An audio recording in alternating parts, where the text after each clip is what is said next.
Hey,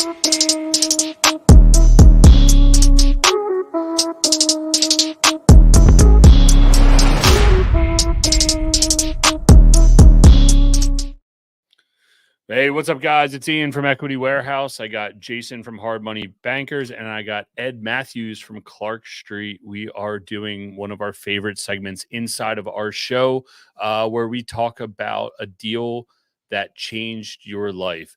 You guys probably heard Ed on show probably a few weeks ago, and he was telling us about his multifamily journey. And we are excited. He kind of preluded to this deal, and I'm excited to hear the details about it. So, Ed, you want to introduce yourself again and hop right into the deal that has changed your life? Yeah, man. So Ed Matthews, I'm with Clark Street Capital here in Connecticut, and we invest in multifamily, both from a existing construction. We buy properties that need to be better managed and upgraded, and make them clean and safe, and operate them really well so people stay a really long time. And we're now getting into development, which is the deal I'm probably going to talk about today, which hasn't quite changed my mind yet or changed my life yet, but it's certainly about to. And I'm pretty fired up about it. Yeah, curious to hear. Yeah, I mean, usually, it's funny. A lot of people, when you ask them the deal that changed their life, it's usually like their first deal or how they got into real Right. estate or things like that. It's not, dozens of deals down the road. So yeah, let's Right. go through this one of what, and I'm curious why you think it's going to change your life. All right. So right before COVID, we were still flipping houses occasionally, and we were sending out probably about 4,000 or so postcards to the county I live in, Middlesex County, and a couple of higher end income towns locally here. And in right around Thanksgiving, we cut off all of the marketing because we had decided, we're going headfirst into multifamily, and there's really no reason to flip any more houses. And so we stopped, and probably 4 or 5 months later, it was right before COVID hit. So it was probably February of 2020. I got a phone call from this gentleman. Hey, my grandmother just passed, and or she passed within the last few months, and I'm looking to sell her her ranch and her farm. Any chance you're interested? I haven't heard from you lately because we would send them out, once a month, like clockwork. And I said, okay, well, tell me about the property. He said, well, it's in Higginham, Connecticut, and that's where we are. And it's a 1,300 square foot ranch. I was like, stop right there. Where is it? And he told me, and it was like a 5 iron from my office. So I said, I'll tell you what, Mr. Eckersley, I'll give you a call. Give me about 10 minutes. I'm gonna go drive by it, and I'll call you back. And don't do anything else. Don't talk to anybody else. I'll be right back. I promise. So I get in the car. I drive by it. It's a 13+ hundred square foot ranch, not in great shape, but on a great road in a great neighborhood.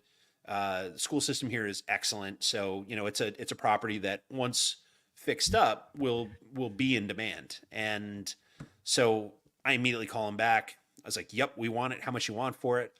He said, "I want 350 for it." I said, "Okay, that's a little more, but I'm quick doing the comps, and the comps are coming out in the mid fours." So I was like, "All right, fine, we'll do it." Within half an hour of that, he has a purchase and sale agreement from my buddy Janice in the Philippines. He signs it via, we use DocuSign here, so he signs it. I sign it. So an hour later, I have a contract on this place. He calls me back. He goes, "Hey man, I forgot to ask you something." He goes, "What do you want to do about the land?" I'm like, "What land?" I hadn't even looked at the property card, right? And he said, "No, there's like 58 acres in the back. Do you want that as well?" And I said, "Well, tell me about it. He goes, "I just want to get rid of it. I don't want to pay taxes on it anymore." I was like, "Well, what do you want for it?" He goes, "Nothing. I just want it part of the deal. Would you consider adding it to the deal?" Yep, sure would. Absolutely. And so we start doing some homework on it. We walk it with wetlands. We do a little deep hole testing and realize this property there's probably about 40 acres high and dry, buildable lot, buildable land. And so, we sit back down with them, and it's like, "Look, he got some advice. He's like, I think I need to charge you something for this. And we said, all right, well, tell you what, I'll hire a civil engineer. We'll go through the property, and if it yields a certain amount, everything above that will pay you $7,500, or $7,500 a lot, going forward. So as many lots as we can get out of this above the 7, we'll pay you. And civil engineer goes through and he goes, because of the way it lays, there's probably 8, maybe 10 lots. So, I go back and say, look, with all certainty, we have 8. With possibilities, there may be 10 or more. Tell you what I'll do. Let's settle on a number right now, and if we yield even more out going forward, I'll come back to you and I'll pay you for those. I'm not looking to get over on anybody. We just don't know. And he's like, fine. Let's make it $7,500. So you're paying for the 8th lot, and everything above that, a year from now, we'll come back, and if you owe me money, pay me. Like, okay, that's fair. So we put that contract in place, and I'm closing on that property. So this was February of 2020, right?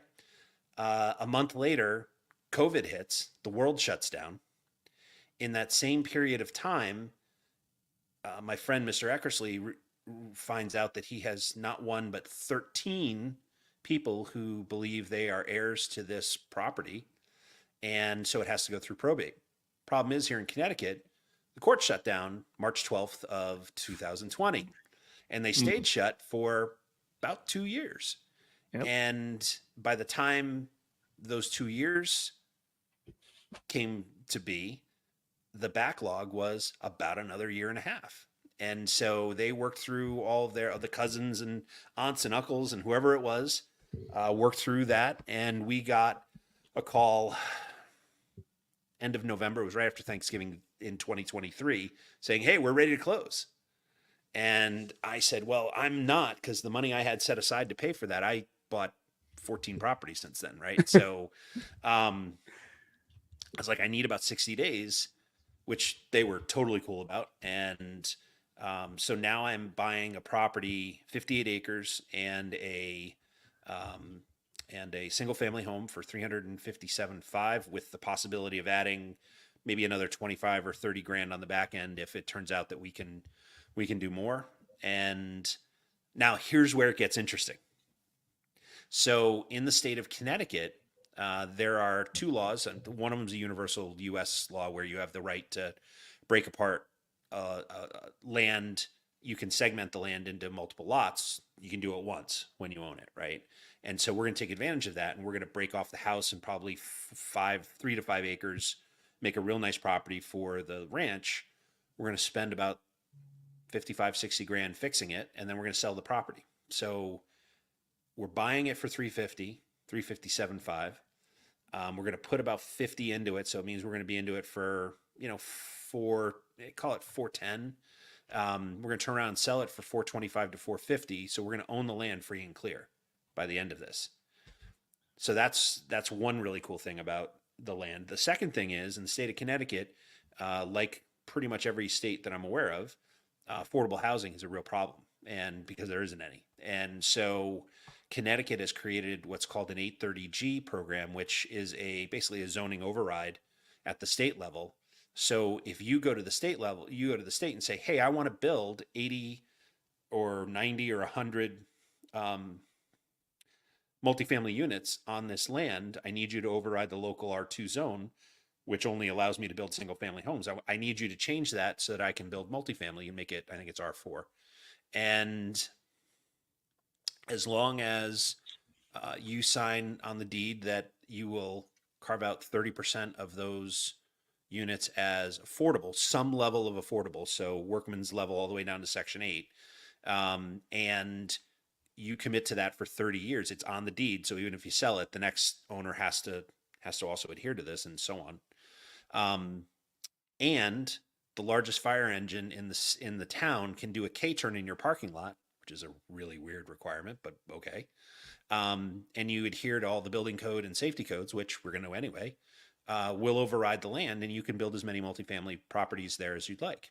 And so we are building, the plan is to build four 24 unit, 96 units over the course of the next, call it 2-3 years. It's about a $22 million project. And by the time we are done with it and either sell it or refi it, it's going to be worth about 35 million bucks. And so I am going to own, a little slice of this. I'm not going to own all of it. I'm going to own my little chunk, and my partners are going to own their much bigger chunk. But it's still going to be a really good deal for everybody. And, about 10 years from now, it's going to be a Powerball ticket in my world. And I'm pretty fired up about it. Yeah, that's definitely awesome. And the fact that you could probably open your blinds and see it makes it that much better, and having it in your backyard. So Jason's curiosity, I think, has been resolved, because I'm definitely intrigued to watch this go down. And I know we owe you a podcast. I said 4 quarters from your last goals. It looks like we might have to do that 8-quarter podcast too, to see what stage you follow this project. I kind of stacked the deck on that one a little bit, but not much. Yeah, that's good. You got to drop the drop the irons in, and that's why you're always looking at deals. That's why you're always marketing. That's why you're always putting yourself out there and looking for deals, man. So appreciate it, and I look forward to seeing the success on that, and I truly think it's gonna change your life. Ed, where can people find you if they want to learn more about that project that you have upcoming? So the best way to do that is to hit me up on at our website at clarkst.com, and or you can track me down on social media. I'm Ed Matthews, pretty much everywhere: Facebook, Twitter, LinkedIn, wherever. And if you don't see me on another episode, it's because my wife's about to kill me. Because I was supposed to take my daughter to gymnastics. But no, dude, definitely appreciate it, guys. Reach out to Ed. It was absolutely awesome, and look forward to your upcoming projects. We'll catch you guys on the next one. Thanks for tuning in to the Real Estate Reserve podcast. Do us a favor and like, comment, and share our broadcast. It helps the algorithm and helps us spread the word too. Till next time, thank you for tuning in.